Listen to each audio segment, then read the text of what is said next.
তুমি তো সবকিছু ছেড়ে থিয়েটার করছো, মানে তোমার লাইফে থিয়েটারটাই মেন। পড়াটা কেন তুমি হঠাৎ থিয়েটারে এলে, যদি একটু খুব ছোট করে আমাদের বলো।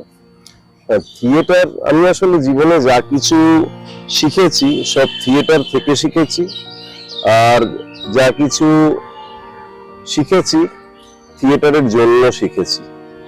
তো সেইটা করতে গিয়ে যেটা মনে হয়েছে, আমি যদি অন্য কোনো প্রফেশনে থাকতাম তাহলে হয়তো এত ডায়নামিক আমার জীবনটা হতো না, এত ভ্যারিয়েশন থাকতো না। এবং যে জিনিসগুলো আমি শিখেছি, আমি না, এটা সবারই হয়, কনফিডেন্স লেভেল প্রচন্ড বেড়ে যায়, মানুষকে চিনতে পারা প্রচন্ড বেড়ে যায়, এমপ্যাথি প্রচন্ড বেড়ে যায়। তো এইগুলো নিয়ে আগে আমাদের বলা হতো যে ভালো শিল্পী হতে গেলে একজন ভালো মানুষ হতে হয়, এবং সত্যি থিয়েটার একজন ভালো মানুষ হতে চেষ্টা করে। তো আজকে সারা পৃথিবীতেই ওই জন্য সমস্ত স্কুলগুলোতে থিয়েটারটাকে আদর্শ পাঠ্যক্রম হিসেবে নিয়ে আসার চেষ্টা করা হচ্ছে, আমাদের দেশেও হচ্ছে, যাতে সেইখান থেকে ছোটদের থিয়েটারের সাথে সাথে তাদের অনেকগুলো জিনিস ডেভেলপ করতে পারে। যেমন গ্রুপ মেন্টালিটি, এটা এমন একটা মাধ্যম যেখানে একা একা কেউ কিছু করতে পারবে না, এখানে একটা গোষ্ঠী লাগে, ফলত তার মেলামেশার একটা রসায়ন তৈরি হয়। মানুষের সাথে কিভাবে মিশবো, কিভাবে না মিশবো, কাকে কিরকম ভাবে ট্রিট করবো, এই জায়গাগুলো তৈরি হতে পারে। তার নির্বাচনের একটা ক্ষমতা তৈরি হয়, তার সিদ্ধান্ত নেওয়ার ক্ষমতা তৈরি হয়। অনেকে আমরা দেখি সিদ্ধান্ত নিতে ভয় পায়। আমি একটা কথা বললে শুরু করছি। ঠাকুর রামকৃষ্ণ নটু বিনোদিনীর অভিনয় দেখতে এসেছিলেন। তো দেখতে এসে তিনি বলেছিলেন যে খুব ভালো অভিনয় ওনার লেগেছিল, বলেছিলেন যে ধ্যান করতে হয় না, ধ্যান করলে চেতনা জন্মায়, চেতনা থেকে আসে ভাব, আর ভাব থেকে মহাভাব, সব শেষে প্রেম।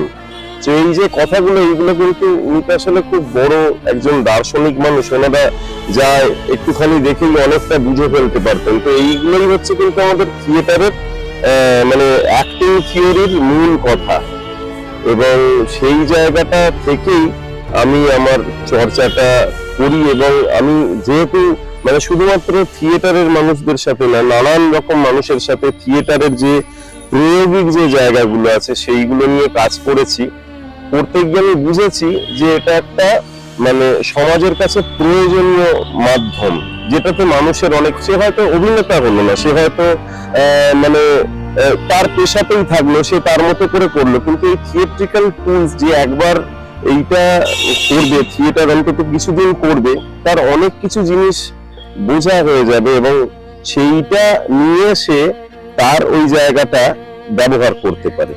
এবং এখন ব্রাজিলিয়ান এক ভদ্রলোক আছেন অগস্তো বোয়াল, তিনি থিয়েটার টুলস ইউজ করে নানা রকম কাজকর্ম করেছিলেন, তিনি এই রোল প্লে নিয়ে কথা বলেছেন। এবং এইটা নিয়ে আধুনিক পৃথিবীতে অনেক রকম কাজ হচ্ছে। এই রোল প্লের আর একটা ছোট ঘটনা আমি বলি, সেটা আমরা নিজেরা মানে করে দেখেছিলাম। এক স্কুলে আমরা ওয়ার্কশপ করতে গিয়েছিলাম। তো একটি বাচ্চা ছেলেকে বলা হয় যে তুমি কিছু করে দেখাও, কারোর মতো করে রোল প্লে করে দেখাও। তো একটি বাচ্চা ছেলে বলে সে ওইখানের স্কুলের চত্বরে একটি পাগল মানুষ ছিলেন, তো তার কিভাবে সে আচরণ করে সেইটা করে দেখায়। সব ছেলে মেয়েরা প্রচন্ড ভাবে হাসাহাসি করছে। তো তখন তাকে বলা হয় যে তুমি আরো এ করো, তোমরা আরো ওকে লাগাও, আরো হাসো, এ করো। এরকম করা হয়। তো কিরকম কাগজের বল করে ছুঁড়ে মারে, করা হয়, তোমরা যা যা করো তার থেকে আরো বাড়িয়ে করো। এবার ওই ছেলেটি আস্তে আস্তে, যে ছেলেটি খুব আনন্দ করে রোল প্লেটা করছিল পাগল লোকটির চরিত্রটি, সে আস্তে আস্তে ওই বাচ্চাটা ওর খারাপ লাগতে শুরু করে। তখন ওকে বলা হয় তোমার এটা খারাপ লাগছে না ভালো লাগছে এইটা করতে? বলে আমার খুব খারাপ লাগছে, আমার খুব কষ্ট হচ্ছে। তখন ওই বাচ্চাদের প্রশ্ন করা হয় যে তোমরা তো এইগুলো ওর সাথে করো, ওর কি তাহলে খারাপ লাগে এইটাতে? তখন ওরা চুপ করে যায়। এবং তারপরে আমরা সেই স্কুলে খোঁজ নিয়েছিলাম যে ওরা ওই ধরনের আচরণ আর করে না। তো থিয়েটারের একটা খুব বড় শক্তি আছে মানুষের মধ্যে। এবং ওই বোয়ালের যে কথা বললাম, অগস্তো বোয়াল, ইনি ভোটে দাঁড়িয়েছিলেন ব্রাজিলে এবং বিপুল সংখ্যায় জিতেছিলেন। উনি এত খরচ করে কোনো জনসভা করেননি, উনি প্রত্যেকটা জায়গায়, ওনার জায়গার মধ্যে উনি স্কুল বাড়িগুলো বেছে বেছে উনি ওনার ফোরাম থিয়েটার করেছিলেন এবং করে এই মানুষকে বুঝিয়েছিলেন এবং মানুষরা ওনাকে ভোট দিয়েছিল। তো থিয়েটারের শক্তি এই এত বড়। হ্যাঁ, এটা আমি চিরকাল দেখেছি তোমার সঙ্গে। আমি এক জায়গায় ফোরাম থিয়েটার, মানে আমি একদম কর্পোরেটে একটা ফোরাম থিয়েটার, তোমার মনে আছে কিনা, করেছিলাম। ওদের রোজকার জীবনের কোনো চ্যালেঞ্জ নিয়ে ওরা করছিল। একজন ভদ্রলোক, তোমার যদি মনে থাকে, সময় কিছুতেই সে অফিসে পৌঁছাতে পারে না, তো সেটা নিয়েও প্রচুর কথা শুনেও সে এসে পৌঁছাতে পারে না। সেইটা দিয়ে তুমি একটা রোল প্লে করিয়েছিলে এবং ভদ্রলোক ডিফারেন্ট চ্যালেঞ্জেস এর মধ্যে দিয়ে কি কি হয় ওর জীবনে রোজ, সেগুলো করছিল এবং আরেকজনকে দিয়ে তুমি তার বদলে যে কি সেটার উপায় হতে পারে সেটা করাতে করাতে ভদ্রলোক নিজেই তারপরে চুপ করে বসে নিয়ে ভাবলো যে হ্যাঁ, মানে he can solve himself. So এইটা সত্যি কথা, অসম্ভব।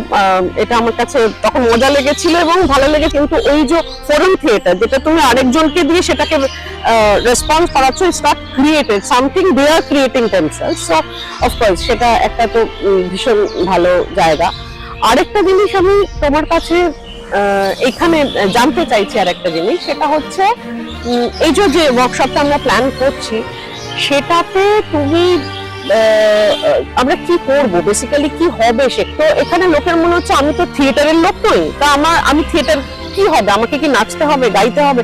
অনেকে সেটাতে ভয় পাচ্ছেন যে ওখানে গিয়ে এমন একটা কিছু পারফরমেন্স করতে হবে, অনেকেই সেটাতে সহজ নন। কিন্তু হয়তো এই আমরা যেভাবে করি সেটা জানতে পারলে অনেকে মানে আমরা এখানে এই কর্মশালায় আমরা ওই রকম ভাবে কোনো অভিনেতা বানানোর তালিম দিতে আসেনি বা পেশাদার অভিনেতা তৈরি করতেও আসেনি। হ্যাঁ, যদি কেউ এইখান থেকে হয়তো তার ভাবনা পাল্টে গিয়ে হয়ে গেল, সে আর এক কথা, কিন্তু সেইটা আমাদের উদ্দেশ্য নয়। আমাদের উদ্দেশ্য এই থিয়েটারের যে মধ্যেকার যে এই প্রায়োগিক বিষয়গুলো রয়েছে, যে টুলগুলো রয়েছে, এইগুলোকে দিয়ে মানুষের ভাবনা চিন্তাকে একটু অন্যরকম ভাবে দেখানোর চেষ্টা করা। এই যে ভদ্রলোকের কথা তুমি বললে যে সে খুব সমস্যার মধ্যে পড়েছিল, সে ভাবতেই পারছিল না। আসলে কি হয়, আমাদের যা কিছু সোসাইটি আমরা ছোটবেলা থেকে শিখে আসি, আমাদের বাবা মা, আমাদের অভিভাবক, আমাদের পাড়াপড়শি, আমাদের চারপাশ, আমাদের স্কুল, একরকম ভাবে আমাদের মাথার মধ্যে গেঁথে গেঁথে গেঁথে গেঁথে এমন জিনিস ভরে দেয় যেইখান থেকে আমাদের ওই এক বগা চিন্তা ভাবনা হয়ে যায়। থিয়েটারে এসে আমরা আবার সেই মানুষগুলোকে আমাদের একদম শিশু অবস্থায় যে জায়গাগুলো ছিল, যে স্পন্টিনিয়াস জায়গা ছিল, যে ইম্পালসিভ ভাবে আমরা চলতাম, সেইগুলোকে ফিরিয়ে আনার চেষ্টা করতে পারি। এক বিখ্যাত ভদ্রলোকের কথা, তার নাম হচ্ছে জিওর্জি গ্রোটেস্কি। তিনি একটা কথা বলেছিলেন, অভিনয় মানে হচ্ছে আসলে আত্মখনন। কোথাও মানুষেরও দেখবে একটা আত্মখননের প্রয়োজন আছে এবং আত্মখননের সাথে সাথে তার আত্মবিশ্বাস কোথাও একটা বাড়ানোর জায়গা থাকে। সেই জায়গা থেকে আমরা তো ভুল করব, আমরা অসংখ্যবার ভুল করব, আমরা ফেল করব। আমার গুরু জয়পি বসু তাকে একবার লীলা মজুমদার লিখে দিয়েছিলেন যে ভুল করতে ভয় করো না। তো আমরাও সেইটা বলি যে আমরা এই জায়গাটা এসে আপনারা ভুল করুন, অজস্র ভুল করার আপনার সুযোগ আছে। সেটা নিয়ে দেখি মানুষ ভুল করতে চায় না। এই জায়গাগুলো আমরা কোথাও একটু খুঁচিয়ে বার করে আনবো এবং যে যার পেশাতে তার জায়গাতে, এই যে আজকে এত স্ট্রেস বেড়ে গেছে, আজকে এত, আমি বলছি যেরকম ধরো যারা ব্যবস্থাপক, ম্যানেজারিয়াল পদে চাকরি করেন, তাদেরকে একটা করে টার্গেট দিয়ে দেওয়া হয়, এই করা হয় এবং সেইখানে থেকে তার চিন্তা ভাবনা, তার সমস্ত কিছু, হাতে একটা ল্যাপটপ দিয়ে তাকে বলে দিল তোমাকে অফিসে আসতে হবে না, তাকে রাত 2:30 পর্যন্ত বাড়িতে কাজ করো। এই স্ট্রেস, সেই জায়গা থেকে এই গোটা পৃথিবী এই সমস্ত সমস্যায় ভুগছে। তার মানে তো এই না যে আমি এটাকে পাল্টে ফেলবো, এটা পাল্টে ফেলবো না, আমি ওইটার মধ্যে থেকে কিভাবে আমি আমার মতো করে একটা আমার নিজস্ব পৃথিবী, আমি যে এই পৃথিবীতে জন্মেছি একজন মানুষ হিসেবে, আমি যে ইউনিক, 800 কোটি পৃথিবীতে যে মানুষ রয়েছে তার মধ্যে প্রত্যেকেই হচ্ছে ইউনিক, এইটাতে তাকে বুঝিয়ে দেওয়া, তাকে বিশ্বাস করানো এবং তার মতো করে পৃথিবীর রূপ রস গন্ধ নিয়ে ভালো করে খুব আনন্দের সাথে বেঁচে থাকা এবং জেগে থাকা, কারণ জেগে থাকাটাই হচ্ছে মানুষের ধর্ম। এইগুলো নিয়েই আমরা কাজ করবো। এখানে ওইরকম ভাবে খুব কঠিন কিছু অভিনয়ের তালিম, এই সমস্ত কিছু হবে না। যেমন আমাদের মনটা হচ্ছে একটা বাড়ি, এই শরীরটা যদি একটা বাড়ি হয়, আমাদের বাড়ি যেরকম আমরা পরিষ্কার করি, তখন আমাদের নিজেকেও পরিষ্কার করতে হয়। আমাদের শিল্প সংস্কৃতির একটা কথা আছে, সেটা হচ্ছে আত্ম সংস্কৃতি ওয়ারওয়া শিল্পানি। নিজেকে সংস্কার করাই হলো শিল্প। আসলে শিল্প শুধু নয়, প্রত্যেক মানুষকেই নিজেকে সংস্কার করতে হয়। আমি আজকে যেটা আছি, কালকে আমার চিন্তা ভাবনাটা বদলে গেল, সেই হদিশটার সন্ধানে আমরা সবাই থাকবো এবং আমরা সকলে মিলেই সেই শেয়ারিং এ যাব, এই জায়গাটা আমরা ধরার চেষ্টা করবো। কি বলে, আমার যেটা ভীষণ শুনে একটু মনে হচ্ছে বেশি সিরিয়াস, কি ব্যাপারটা কি খুব মানে গম্ভীর গম্ভীর ব্যাপার হবে? ব্যাপারটা গম্ভীর কিছু নয়, এর মধ্যে মজা আছে এবং জীবনের অর্থই হচ্ছে আনন্দ। আনন্দ এটা খুব আনন্দ করে হবে এবং কোথাও আনন্দের সাথে আমাদের একটা অন্বেষণ জুড়ে থাকবে এই জায়গাটায়। তো 3 দিনের আনন্দ, অন্বেষণ এবং যেভাবে আমরা জীবন কাটাই তার থেকে কোথাও, ওই জন্য আমরা একটু বাইরে করার চেষ্টা করছি, একটু প্রকৃতির কাছাকাছি আমরা যেতে চাইছি নিজেদের মধ্যে। স্ট্রং রেজিম কিছু থাকছে না, সকালবেলা উঠে তোমাকে দৌড়ে চলে আসতে হবে না, কিন্তু আবার আমাদের কিছু থাকবে যে সকালে একটু হয়তো ওঠা, সেগুলো মানে মজাই লাগবে, সেইগুলোতে অসুবিধা কিছু হবে না। কারণ আমরা কিছু মানে মেডিটেশন ওইরকম আমরা বলবো না, আমরা স্টিলনেস এর উপর কিছু কাজ করব, তার সাথে সাথে আবার হুল্লোড়ের কিছু কাজকর্মও আছে যেগুলো হবে। বেসিক্যালি অনেকগুলো মানুষ আসবে, তারা একে অপরকে চিনবে, জানবে, আমরা শেয়ারিং এ যাব, এইগুলো থেকেই আমরা তৈরি করব আমাদের পথটা কি হবে। আমার খুব এক্সাইটেড লাগছে। এগুলো মানে তোমার এক্সাইটেড যেরকম লাগছে, আমারও খুব উত্তেজনা অনুভব করছে। আমার বারবারই এইটা করে, তার কারণে যে এতগুলো মানুষ আসবে, তাদেরকে আমি চিনি না, জানি না, তাদেরকে দেখছি, তো এই জায়গা থেকেই না অনেক রকমের এনহ্যান্সমেন্ট তৈরি হয়ে যায়। তারা কি এইটার পরে যারা যে অভিজ্ঞতাটা নিয়ে ফিরে যাবেন, তারা সেটা মনে রাখবেন এবং এরপরেও যদি আমরা এটার একটা ফলো আপ কিছু করতে চাই, তো আমার মনে হয় এটা মনে আমি এটা আমি শিওর যে যারা আসবেন তারা এটা মনে রাখবেন, কারণ আমি মনে রেখেছি বলেই আমার মনে হয় এটা সবাই এটা করুক, সবাই এটার মধ্যে দিয়ে যাক।